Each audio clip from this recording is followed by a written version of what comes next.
And that's actually really interesting because when you think about what's going on here, it's a completely different set of retailers and people that you need to start partnering with rather than just restaurants, but it's highly, highly synergistic with their restaurant delivery service.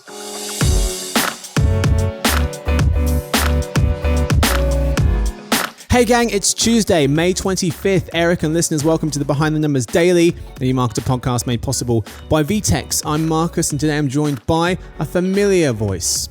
We're joined by Eric Hagstrom, of course, who is one of our senior forecasting analysts. Hey, thanks for having me, Marcus. There he is. Our pleasure. Thanks for joining.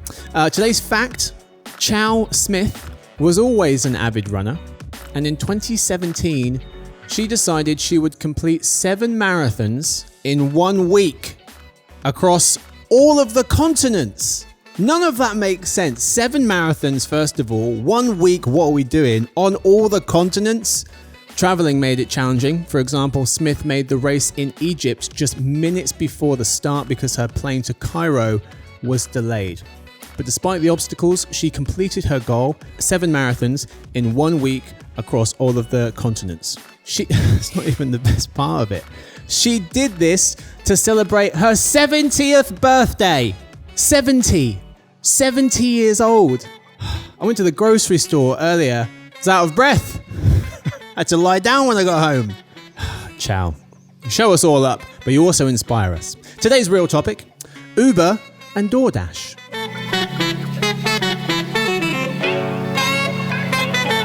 %66% of folks say they currently order from third-party food delivery services like Ubereats, DoorDash, Grubhub, or the like. Only 41% were doing so before the pandemic, notes the Harris poll. According to them, frequency is also up. In July 2020, 15% of people reported using food delivery apps at least weekly. Today, it's double. It's 28%, nearly double.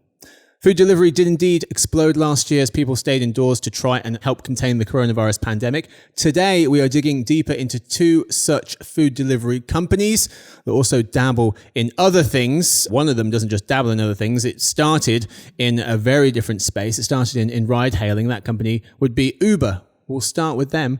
Let's talk about their Q1, Eric, the Q1 highlights. Uber's bookings grew 24% year on year to nearly $20 billion in the first 3 months of the year. 2/3 of that money, 2/3 came from its food delivery business. Uber Eats bookings more than doubled year on year as Uber's ride business fell 38%. Revenue was nearly $3 billion in Q1, down 11% year on year. Some of this was because of the $600 million Uber has earmarked to pay for settlements with drivers in Britain. The Supreme Court across the pond recently said that drivers should be classified as workers and be entitled to a minimum wage and vacation. If you strip out the settlement money that Uber had to set aside, Uber's revenue was $3.5 billion, up 8% year on year, beating Wall Street's expectations. Eric, Uber lost just over $100 million. That's way better than the nearly $3 billion that they lost last Q1. This improvement in large part because it sold its autonomous vehicle unit to self-driving truck startup Aurora in December. Eric, what stands out to you about where Uber landed in Q1 and why? Well, starting with the kind of, I don't want to say legacy business, but their original business, ride hailing, it's kind of beginning to recover. It's still not quite there. But when you think of activities that people stopped doing in the pandemic, socializing, going out to restaurants and bars, travel, those are things that for the most part went down pretty significantly. And Uber's business was still pretty robust there throughout the year. It had declined by double digits, but didn't go to zero. It declined a lot less than things like, travel in general. Now, this Uber's transportation, not travel. They're a little different. But when you start talking about lockdowns, people were not going out nearly as much. Mm-hmm. So we're still not quite at a recovery. But again, it's getting there. Things are improving on the ride hail side. It's definitely trending in the right direction. Yeah, it depends which city as well. Some cities like New York, it is recovering a lot more versus other cities. We are expecting, though, Erica, a perfect kind of V-shaped recovery in Uber users.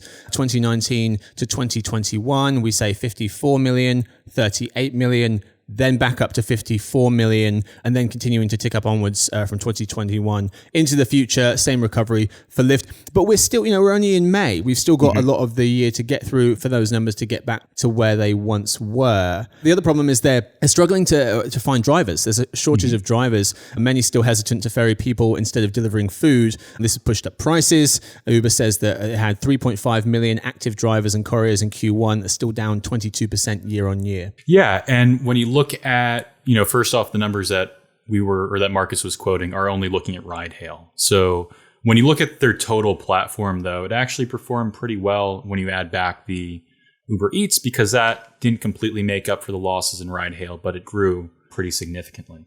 But let's start talking about their Eats or their delivery business, because there's some really interesting synergies here and really interesting things at play. So you mentioned that ride hail is having trouble finding drivers right now. And it's a number of things, First off, people who were doing this before maybe are now delivering food. And keep in mind, if you're delivering food, you don't have someone in your car. You don't have to expose yourself to other people nearly as much. And the second thing as well is that they've greatly expanded their demand for food delivery in general has increased pretty significantly. The overall market grew at a triple-digit rate last year. Not to say it didn't grow rapidly as well in 2019, it did.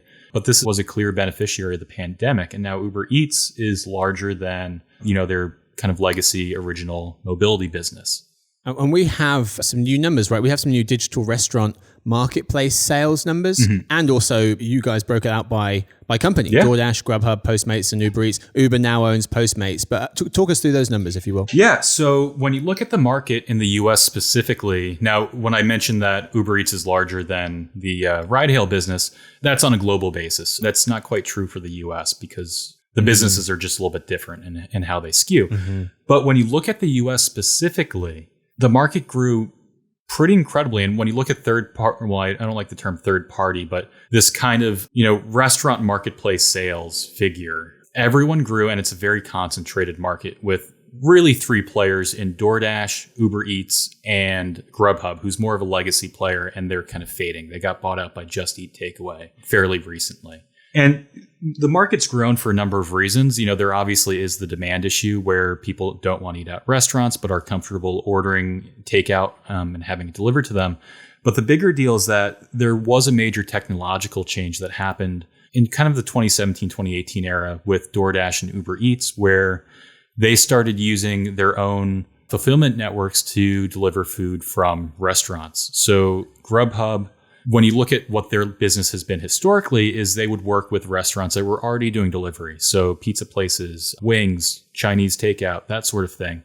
But when you look at what DoorDash and Uber Eats have done, is they've basically allowed restaurants to tap into their, delivery networks and deliver without hiring your own delivery drivers. So, the bistro down the street, the fancy French bistro, can deliver just as well as, a pizza place can. Place. Exactly. Yeah. I mean, digital restaurant marketplace sales, we have them about $20 billion in 2019, more than doubled in 2020. That triple digit growth we were talking about, 124%. So from 20 billion to 45 billion in just a year's time. We're expecting to add another 10 billion on to this year, another 10 billion the year after that, and then starting to slow down a bit from 2023 onwards. With regards to shares, as you mentioned, DoorDash over 50%, Uber Eats about 30-odd%, and then Grubhub's 10-15% odd. That's how it shakes out by company. Uber, they looking to find other opportunities to push their food delivery business. They just announced a feature that lets passengers book and pick up meals while en route somewhere in an Uber. So whilst you're going somewhere in an Uber, you can also pick up your meal on your way to that said destinations. I want to talk quickly about alternative incomes, Eric, because there's a number of different places that Uber's experimenting, playing around, or maybe getting quite serious. So number one, Uber will sell the software that powers its ride-hailing business to transit agencies in Denver, Colorado, Cecil County in Maryland, and Porterville in California. So the Transportation Authority of Marin pays Uber a subscription fee to use its software to facilitate requesting, matching, tracking its vehicles. Number two, Uber's push into public transit, helping people navigate public trains, buses. It's also got a feature called Make My Train, where users of the two largest commuter rail systems in the country, the Long Island Railroad in New York and the Caltrain in San Francisco Bay area that you can see exactly when you need to grab an Uber to make your train. And then also prescription delivery. In March, Nicole Wetzman of The Verge wrote that Uber partnered with ScriptDrop for prescription delivery, available in 37 states. Not its first move into the prescription delivery space, Uber partnered with NimbleRx to deliver drugs in Seattle and Dallas last summer, expanding to Austin, Houston, and New York City after that.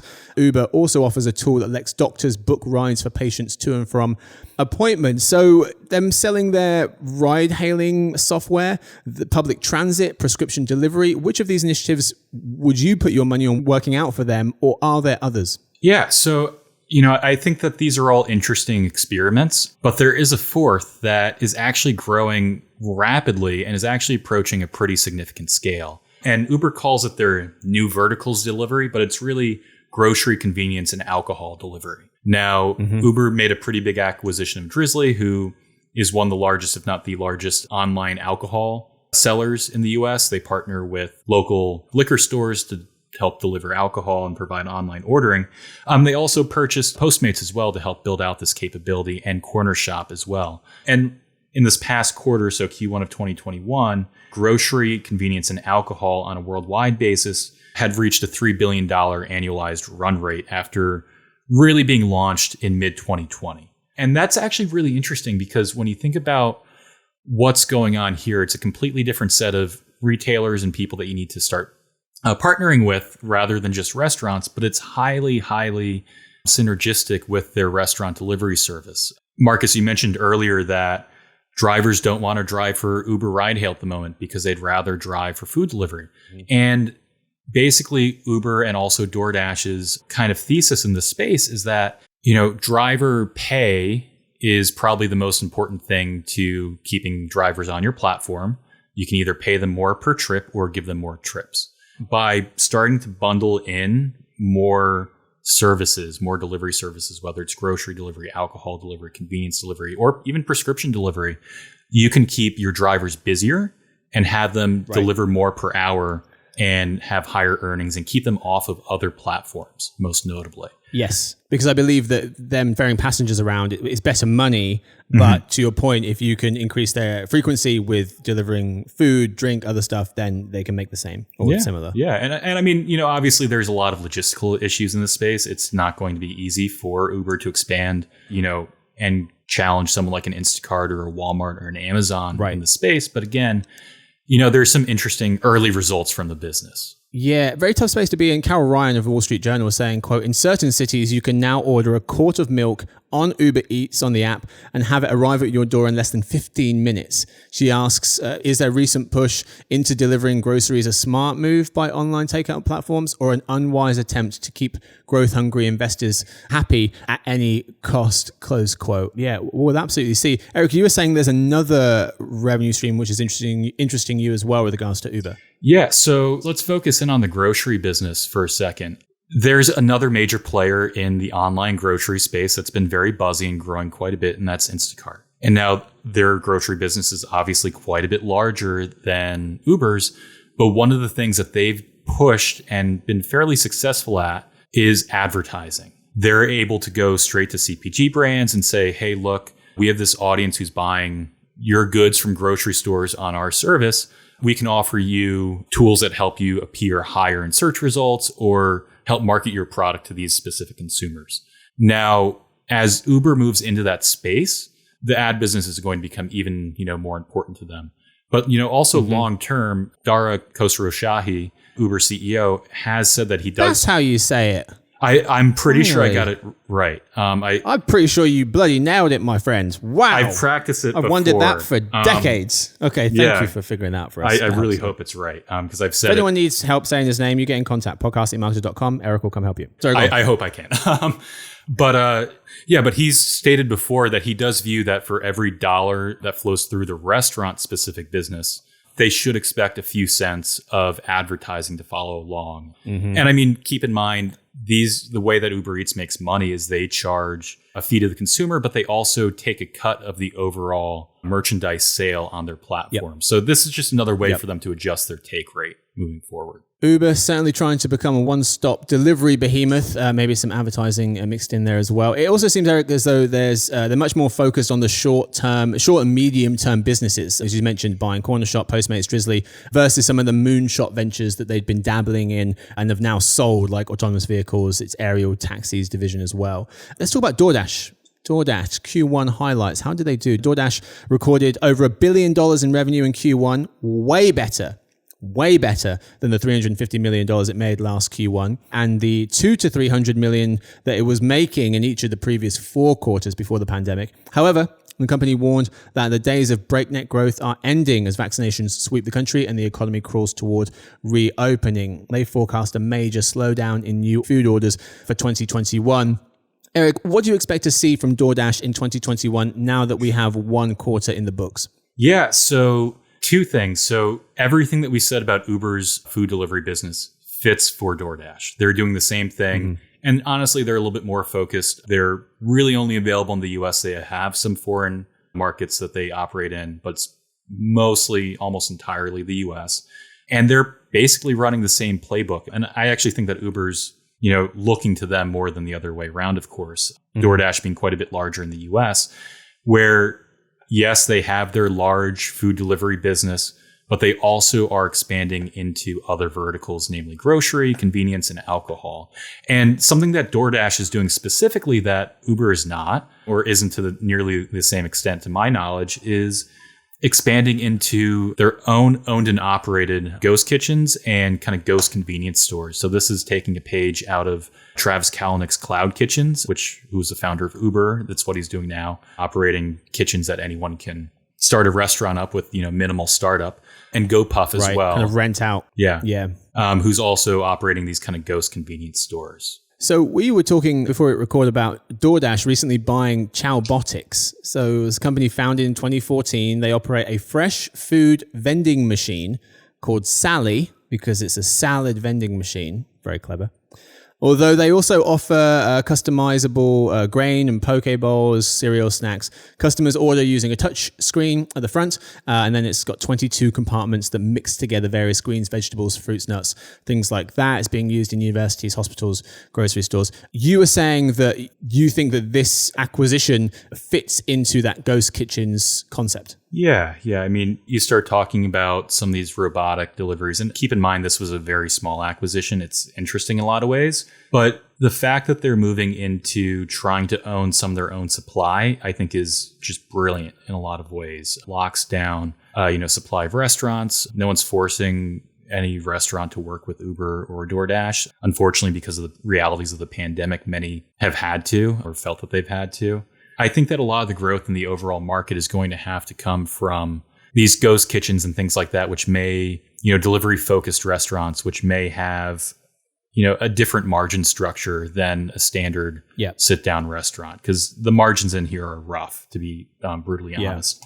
But, looking forward, though, for the rest of 2021, to get back to your earlier question, DoorDash has given a really rosy outlook for this year, expecting, mid double-digit growth, granted in total orders, and that would be including the new verticals like grocery and convenience, which are going to power a lot of that growth. But they aren't expecting a significant pullback as the economy opens up. Things will be a little bit choppy. There may be there will be a significant deceleration in growth. But at the same time, they're expecting a pretty strong 2021, all things considered.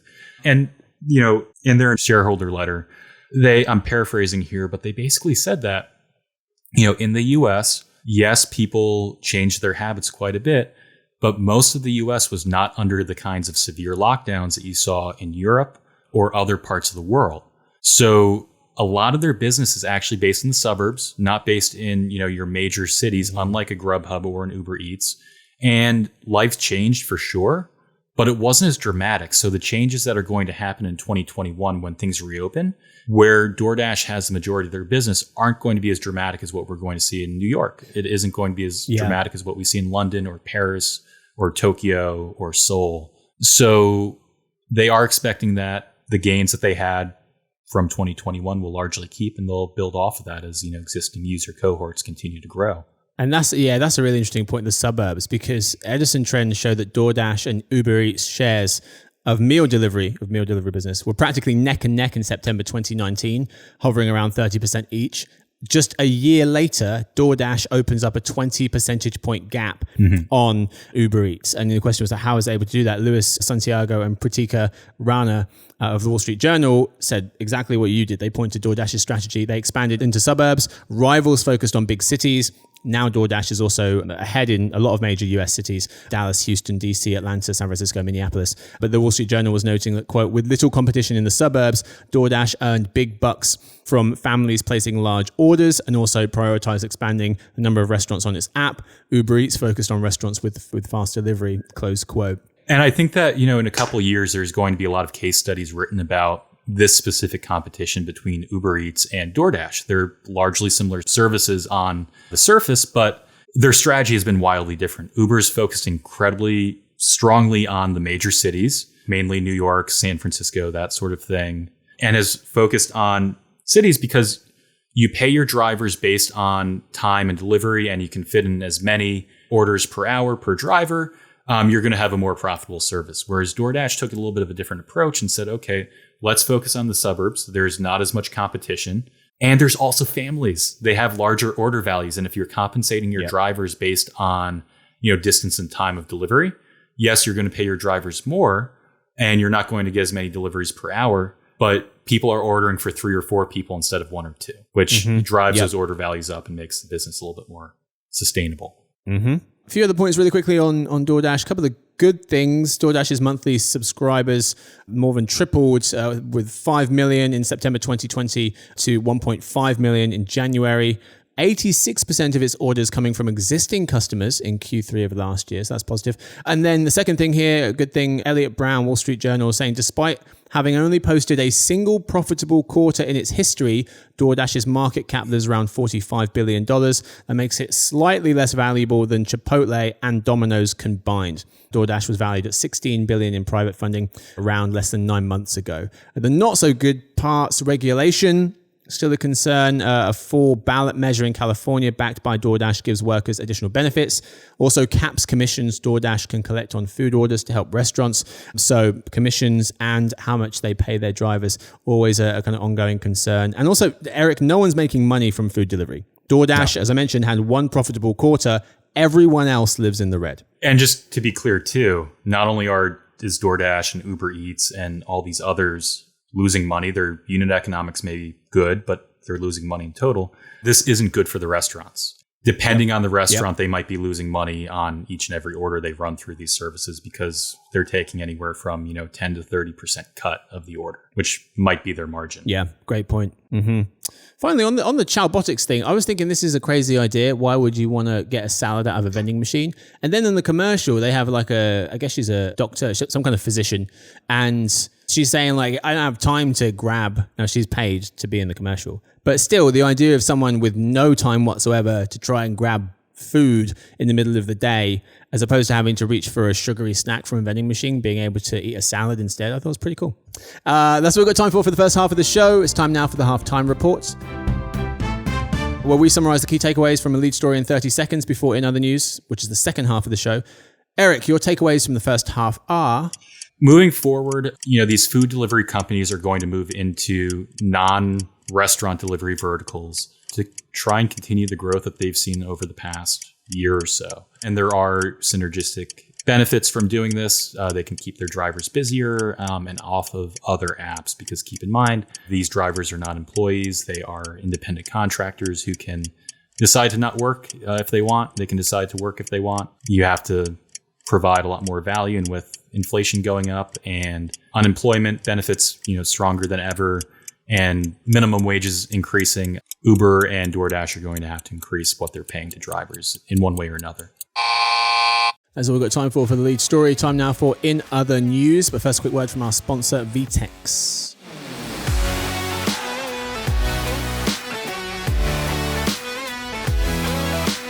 Retail's next competitive threat may come from a business model or channel that didn't even exist a few months ago. This modern dynamic requires companies to adapt quickly, pivoting business seemingly overnight, something traditional commerce platforms just can't support. There's a new enterprise commerce platform on the rise, one that's fast, flexible, and doesn't require 9 months and $1 million to get up and running. Go to vtex.com/emarketer to learn more.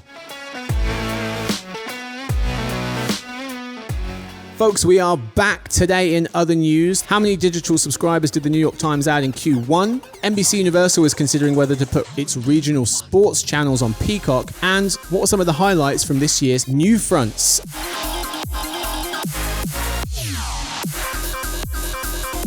Story 1. The New York Times added 300,000 digital subscribers in Q1. That would be the slowest gain in a year and a half. That brings the publisher's total to 7.8 million subscribers across both print and digital. Nearly 7 million come from online news or its cooking and games apps. Total revenue ticked up 7% to nearly $500 million. Subscriptions were up 15%. Advertising was down 9%. The company had expected worse. Eric, your take on the New York Times' recent performance? Well, ultimately, I think everyone's expecting a pullback from this so-called Trump bump. Especially someone like the New York Times benefited from his presidency. Now that Biden's in office, I think them continuing to add is still a great thing. Yeah. A few numbers that jumped out to me. In a first, the New York Times announced that it has 100 million, what it calls registered users. These are folks who could read a limited number of free articles before being asked to pay. They said 15 million people read their newsletters each week, 5 million read their flagship daily. The company expects healthy Q2, but lower growth than Q2 2020, where there was a peak of kind of thirst for news. Advertising in Q2 is expected to be up between 55 to 60% year on year from its Q2 2020 pandemic lows. Digital ads expected to be even higher, 70 to 75%. New York Times is still on track to reach its goal of 10 million subscribers by 2025. Profit margins are much healthier. Thank you, digital, and they're continuing to improve. Story 2. NBC Universal is considering whether to put its regional sports channels on Peacock, its streaming service, or sell them, reports the Wall Street Journal. Here's the conflict, people.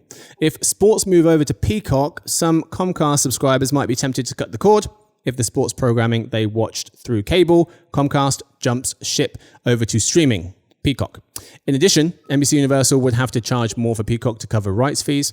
Not ideal for attracting new subscribers, especially those who don't care about the sports in the first place. Insider intelligence analyst Nina Getson points out. Eric, your thoughts on NBC Universal's predicament? Yeah, so the fate of the RSNs in general are one of the major questions surrounding TV right now. I want to, clarify one comment that you made. It's not that RSNs leaving to Peacock would be bad for Comcast business.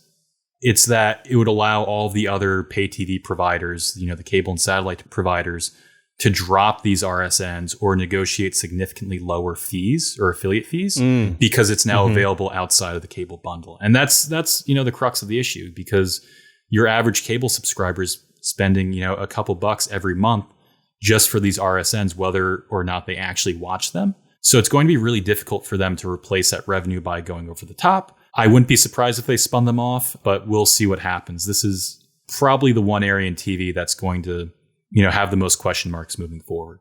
It's true. Story 3. It was that time once again for the NewFronts, which were again held virtually. But what stood out this year? Insider intelligence analyst Nina Getson points to a few items. Number 1. Ad-supported platforms are jumping headfirst into exclusive and original content for the first time. Roku with their quote-unquote originals, Quibi content they bought. Tubi and Twitter, who signed deals for exclusive live sports content. So exclusive and original content, number 1. Number 2, shoppable shows. Amazon said it's beta testing ads that let viewers buy things on IMDb TV via Alexa or their Fire TV remote, and Condé Nast unveiled a Condé Nast shoppable product and 3 new shoppable beauty and fashion shows. The third highlight, social short-form video platforms leaning on creators. Snapchat announced a new creator marketplace. TikTok continues to push theirs. And the fourth one that she identifies is a great emphasis on media companies' cross-platform offerings. Eric, what stood out to you this year and why? Ultimately, what we're seeing is that there's almost becoming more of a merger between the upfront and the NewFront. When you look at some companies that historically have presented in the NewFronts, they're now presenting in the upfronts. I'm thinking of Hulu specifically. And there are some companies that, might have been in the upfronts and are being included in upfront deals, but also present at the NewFronts. So I'm thinking specifically of Pluto and Tubi, who are owned by Viacom CBS and Fox, respectively. And it's becoming more and more of a marketplace at the end of the day. A lot of these platforms are getting larger in terms of audience. Advertisers are allocating more and more to these platforms every year because they just they don't see a lot of these demographics on linear TV anymore. So it's becoming more and more important over time to many advertisers. Mm-hmm. The upfronts just finished last week, so we'll bring you what we consider some of the highlights in an episode shortly. That's what we've got time for this show. Thank you so much to my guest, Eric. Thank you. Thank you so much to everyone who took time to listen to this episode. Nicole Perrin will see you guys tomorrow for the Behind the Numbers ad platform, the marketing podcast made possible by VTEX, where she'll be speaking to John Schultz of Viant.